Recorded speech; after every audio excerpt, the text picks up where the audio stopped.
ষষ্ঠ শ্রেণীর শিক্ষার্থীবৃন্দ, আজকে এই পর্যায়ে তোমাদের ইংরেজি ক্লাস। তো ইংরেজি আমরা আজকে গ্রামারের প্রিপোজিশন নিয়ে আলোচনা করব। প্রিপোজিশন হচ্ছে পার্টস অফ 8 প্রকার। ওই 8 প্রকার একটা প্রকার হচ্ছে প্রিপোজিশন। তো আমরা প্রথমেই জেনে নেব প্রিপোজিশন কাকে বলে। প্রিপোজিশন হচ্ছে যে ওয়ার্ড বা ওয়ার্ড সমূহ, অর্থাৎ একের বেশি ওয়ার্ড হইতে পারে, নাউনের পূর্বে বসে ওই সেন্টেন্সের সংশ্লিষ্ট সেন্টেন্সের প্রথম ও দ্বিতীয় অংশের সাথে সম্পর্ক স্থাপন করে দেয়, সেতু বন্ধন করে দেয়, তাকে প্রিপোজিশন বলে। তাহলে যে ওয়ার্ড বা ওয়ার্ড সমূহ নাউনের পূর্বে বসে সেন্টেন্সের প্রথম অংশের সাথে দ্বিতীয় অংশের সম্পর্ক স্থাপন করে সেই ওয়ার্ড বা ওয়ার্ড সমূহকে প্রিপোজিশন বলে। তো প্রিপোজিশন হচ্ছে কতগুলো শব্দ বা শব্দের গ্রুপ। তো নিম্নলিখিত ওয়ার্ডগুলো প্রিপোজিশন হিসাবে সেন্টেন্স গঠনে ব্যবহৃত হয়ে থাকে। কি in, at, of, by, for, with, from, behind, after, before ইত্যাদি। আরও অনেক শব্দ আছে, এক ক্লাসে সবগুলো শেষ হবে না, পরবর্তী ক্লাসে আমরা আরগুলো নিয়ে আলোচনা করব। তো এখন দেখো সেগুলো কীভাবে অ্যাপ্লাই করা হয়, কাকে কীভাবে ব্যবহার করা হয়। দেখো, we live in Dhaka at Mirpur. দেখো সেন্টেন্সের উই লিভ এই প্রথম অংশ ঢাকার সাথে সম্পর্ক স্থাপন করছে, আবার এই অ্যাটটা মিরপুর আগে বসে অ্যাট ব্যবহার হয়ে এটা সম্পর্ক স্থাপন করছে। তো এখানে জানার বিষয় হলো বড় স্থানের পূর্বে ইন বসে আর ছোট জায়গার পূর্বে অ্যাট ব্যবহার হয়।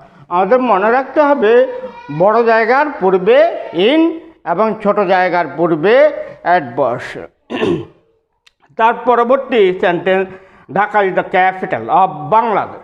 দেখো এই অফটা বাংলাদেশ এবং ঢাকা ইজ দ্য ক্যাপিটালের সাথে সম্পর্ক স্থাপন করে দিই, এই দুইটার মধ্যে সম্পর্ক স্থাপন করেছে।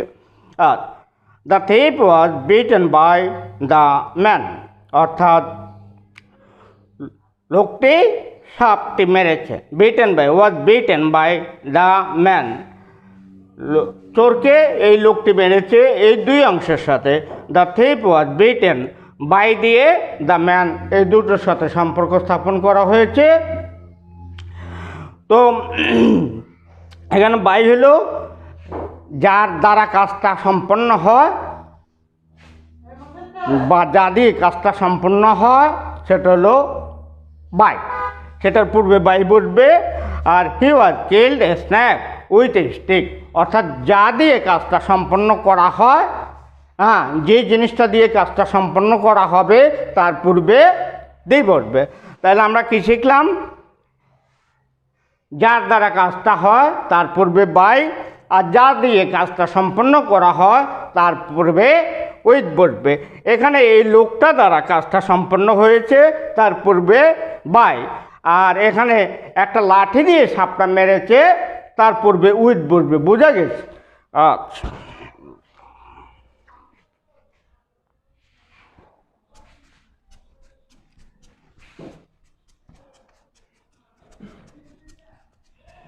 এরপরে সঙ্গে বুঝাতে, কোনো কিছু সঙ্গে বুঝাতে উইথ ব্যবহার হয়। দেখো,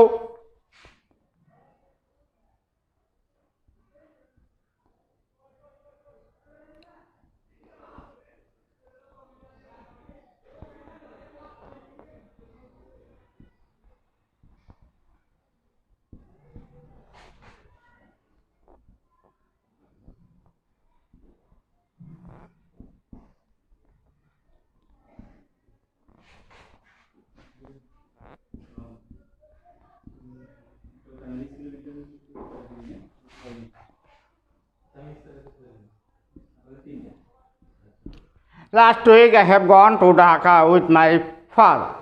গত সপ্তাহে আমি আমার বাবার সাথে ঢাকা গিয়েছিলাম। তো কোনো কিছু সঙ্গে বুঝাইতে উইথ ব্যবহার, কোনো কিছু সঙ্গে বা কারো সঙ্গে বুঝাইতে উইথ ব্যবহার হয়। আর টু হলো তে, প্রতি। এটা টু মানে যে দিকে, কোন দিকে যাচ্ছে, ঢাকার দিকে, কোনো দিক বুঝাইতে টু ব্যবহার হয়। এরপরে আসতেছি ফ্রম।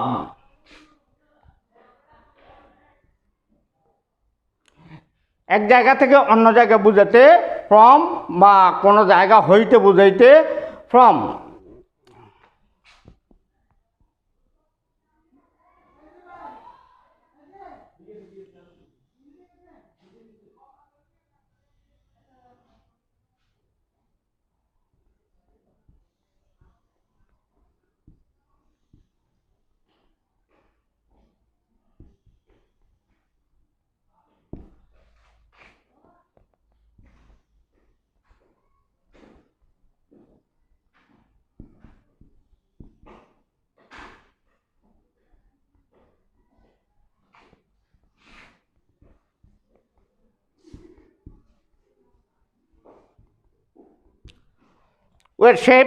উই আর শিফটিং অর্থাৎ আমরা কোনো জায়গায় স্থানান্তর হচ্ছি ফ্রম চিটাগং, যেখান থেকে যায় ফ্রম, আর যেখানে যাওয়া হয় সেটার পূর্বে টু বলবে।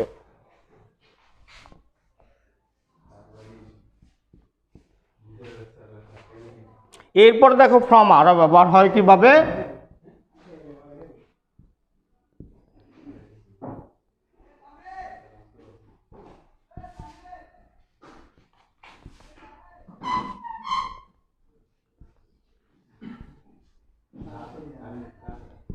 সে সাফারিং ফ্রম আলসার, সে আলসারে ভুগতেছে, এই ক্ষেত্রে ফ্রম ব্যবহার।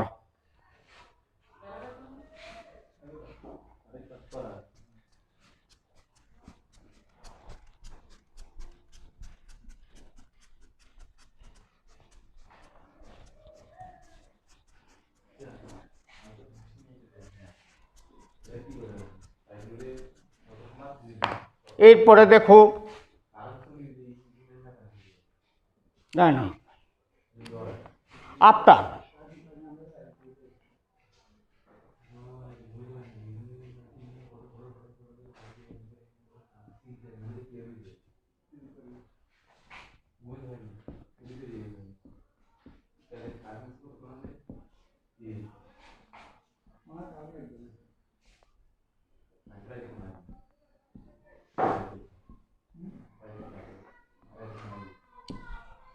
লোকটি বাসের পিছনে পিছনে দৌড়াচ্ছে, অর্থাৎ কোনো কিছুর পিছনে বোঝালে, কোনো কিছুর পিছনে ধাওয়া করা বোঝালে, কোনো কিছুর পিছন থেকে ধাওয়া করা বা তাড়া করা বা দৌড়ানো বুঝলে আফটার বসবে। তারপরে আফটার সময়ের পরে, কোনো নির্দিষ্ট সময়ের পরে যদি বুঝে, সেক্ষেত্রে আফটার ব্যবহার হয়।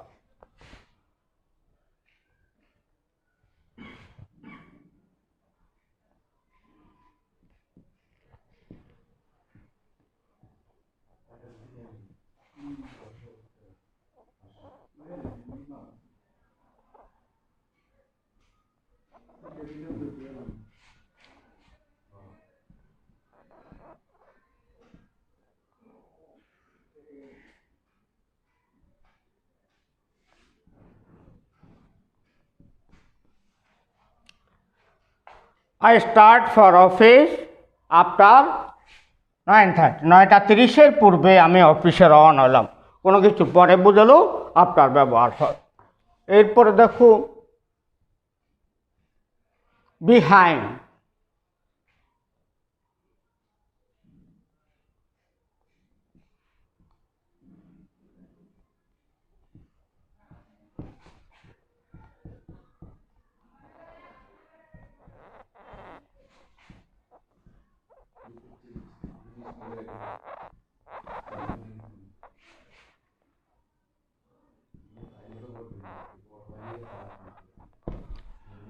কোনো কিছুর পেছনে বোঝাতে বিহাইন্ড।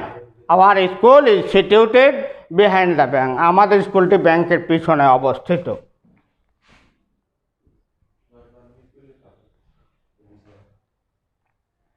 তারপরে কি বাকি রইল before.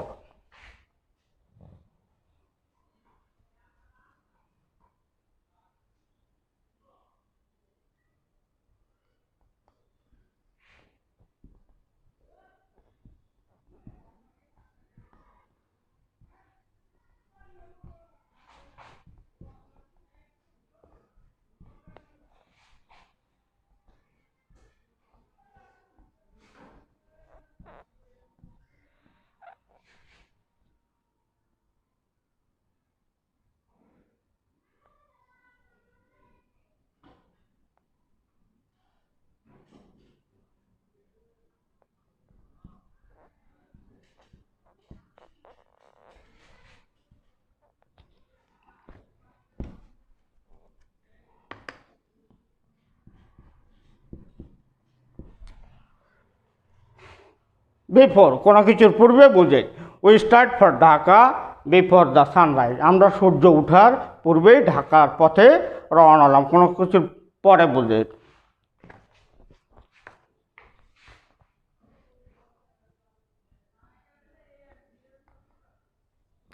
Until,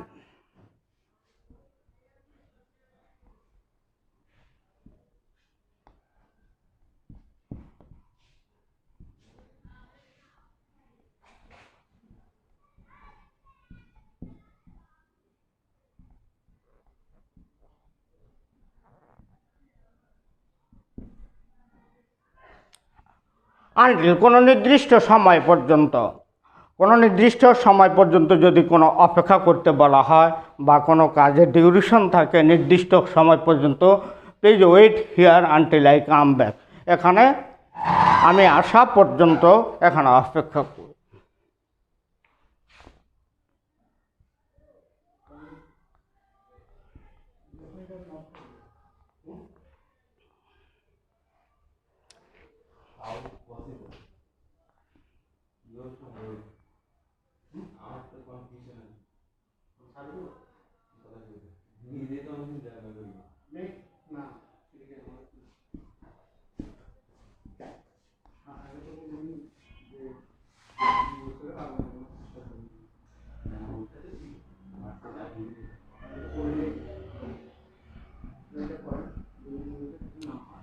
the bridge is over the river, কোনো কিছু এপার ওপার বোঝাতে, কোনো কিছু যদি এপার ওপার বোঝায়, এক তীর থেকে আরেক তীর বোঝায় উপর দিয়ে, যেমন মনে করো নদীর উপরে ব্রিজ বা ফ্লাইওভার, এক প্রান্ত থেকে আরেক প্রান্ত উপর দিয়ে বুঝলে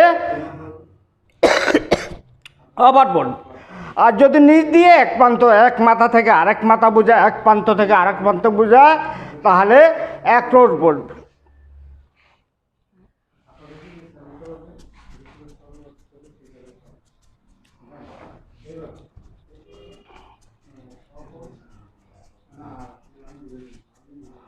তো আমরা পরবর্তী